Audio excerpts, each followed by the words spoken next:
అధికారులు బాల్య వివాహం అడ్డుకున్న ఘటన తిరుపతి జిల్లా చంద్రగిరి మండలం ఐతపల్లిలో వెలుగులోకి వచ్చింది. సర్పంచ్ ఫజీలా చొరవతో బాలికకు విముక్తి కలిగింది. పక్కా సమాచారంతో స్థానిక సెక్రటరీ, ఐసీడీఎస్, మహిళా పోలీస్ సచివాలయ సిబ్బందితో కలిసి పెళ్లి జరుగుతున్న నివాసానికి వెళ్లారు. అక్కడ పెళ్లి కూతురు, పెళ్లి కొడుకు ఇద్దరు మైనర్లని గుర్తించారు. దీంతో పెళ్లి వేడుకను అడ్డుకున్నారు. అదేవిధంగా పెళ్లి ఇష్టం లేదని చెప్పినా తల్లిదండ్రులు బలవంతం చేస్తున్నారని బాలిక చెప్పడంతో పేరెంట్స్ తీరుపై అధికారులు ఆగ్రహం వ్యక్తం చేశారు. పేరెంట్స్ కు కౌన్సిలింగ్ ఇచ్చారు ఐసీడీఎస్ అధికారులు. తిరుపతి జిల్లా ఐతపల్లిలో ఈ ఘటన వెలుగులోకి వచ్చింది.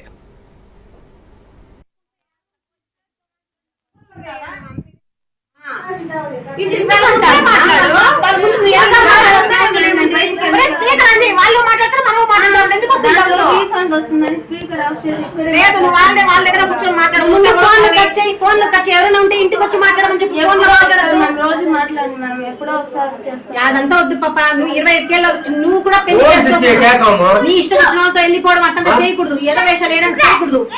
నువ్వు గానిక మీ ఇద్దరు గాని బలవంతంగా చేయడం ఎవరైనా చేస్తే ఇప్పటికీ ఆల్రెడీ ఇన్ఫర్మేషన్ వెళ్ళిపోయింది. మళ్ళీ ఒక కాగితం రాసి మీరంతా సంతకాలు పెట్టాలి. ఈ మధ్యలో ఏమైనా జరిగితే మాత్రము ఎంత మంది ఉన్నారో అంత మందిని ఎత్తుకొని పోయి పోలీస్ స్టేషన్ లో వేస్తారు. ఏదో వేషాలు వేయకూడదు.